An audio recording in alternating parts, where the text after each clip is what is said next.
Ils voulaient toucher une légende à 3800 mètres sous l'océan. En quelques secondes, l'océan a décidé pour eux. Juin 2023. Au large de Terre-Neuve, un petit sous-marin expérimental nommé Titan disparaît des radars. À l'intérieur, un milliardaire visionnaire, un explorateur légendaire, un PDG obsédé par l'innovation, un père et son fils. 5 personnes, un seul objectif, voir de leurs propres yeux l'épave du Titanic. Le projet s'appelle Ocean Gate. Son fondateur, Stockton Rush, promet une révolution, explorer les profondeurs plus vite, moins cher, différemment.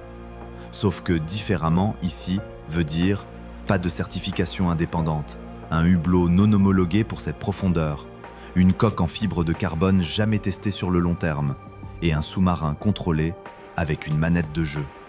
Certains ingénieurs avaient alerté, ils ont été ignorés ou licenciés. Le Titan plonge, tout se passe bien, jusqu'à ce que le silence s'installe. Plus de signal, plus de communication, juste l'océan. Pendant 4 jours, le monde retient son souffle. Les médias parlent d'oxygène qui s'épuise. Les secours ratissent l'Atlantique. Chaque heure compte. Puis la vérité tombe. Le Titan n'était pas perdu. Il avait implosé. Pas une panne lente, pas une lutte prolongée. Une défaillance instantanée, écrasée par la pression colossale des abysses. La mission était terminée avant même que quelqu'un ne comprenne ce qui se passait. À ce moment-là, une question s'impose toute seule.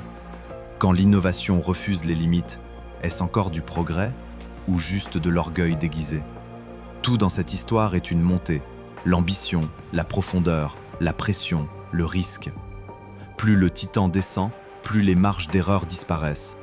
Et à ces profondeurs-là, l'océan ne négocie pas. Le Titanic est devenu un symbole de l'arrogance humaine face à la nature.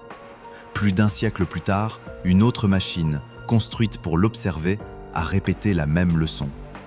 La technologie avance, les rêves aussi, mais certaines lois, physiques, naturelles, silencieuses, ne se laissent jamais impressionner.